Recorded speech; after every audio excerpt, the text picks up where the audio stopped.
I'm a storyteller by nature, so I always like to see the progression of stories, whether it be in cinema or whether it be in real life. I like to see how characters play into the fold. In essence, when I came to work in public policy and in government, I took my experience in storytelling as a film producer and literally just used the same tools I had there and then to work in this new field. It was a foreign territory for me. I've never worked in policy before. I haven't worked in government. This is my first government job, actually.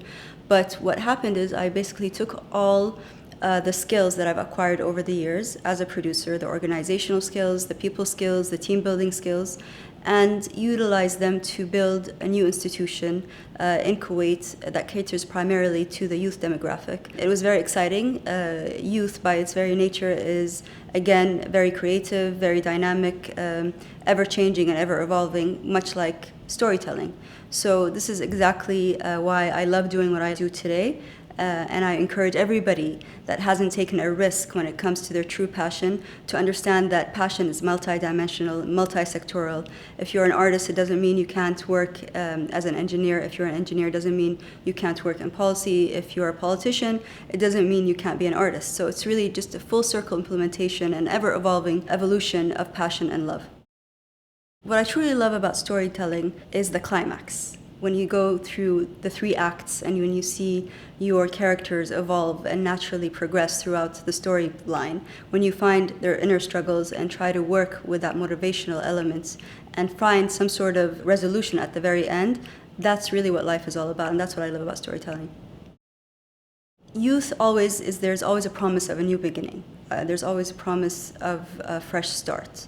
So much like film and much like storytelling, you try to nurture your story as much as you try to, the same way you would try to nurture youth, whether it be as a mother, you're nurturing your offspring, or in this kind of place I'm in today, as a leader in a sector that deals with 72% of the Kuwaiti population. It's just about nurturing and evolving and seeing where you can take them, what is your limits, and really at the end of the day realizing that the possibilities are limitless. What drives me every day really is just the passion and the compassion that I see in these youth that I have the pleasure of working with every day. We're here, we're committed to make the change, to ask the hard questions, and we won't allow any mediocre answers. We won't allow lack of transparency. We fully embrace transparency, we fully embrace accountability and credibility, and we hope to build an institution led by youth for the youth that will bring in the new era of Kuwaiti development. A lot of people ask me if being a woman is an obstacle, and I believe that we're all faced with a certain set of circumstances that's very unique to us. It's actually so unique that it's almost like our own personal fingerprint. Now, what we choose to do with those personal set of circumstances, whether we choose to transform them into obstacles or into assets, this is entirely up to us. What I chose to do was the latter. I took what some may see or perceive as an obstacle and I turned it into an asset. For future generations, I would say this: take the initiative to find your passion, your true calling, and then find a way to translate and transfer this passion into the form of public service for the good of the larger community.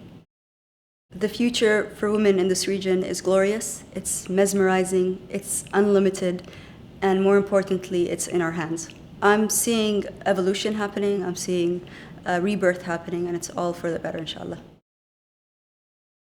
I believe together we can more than do it. نحن أكثر من قادرات.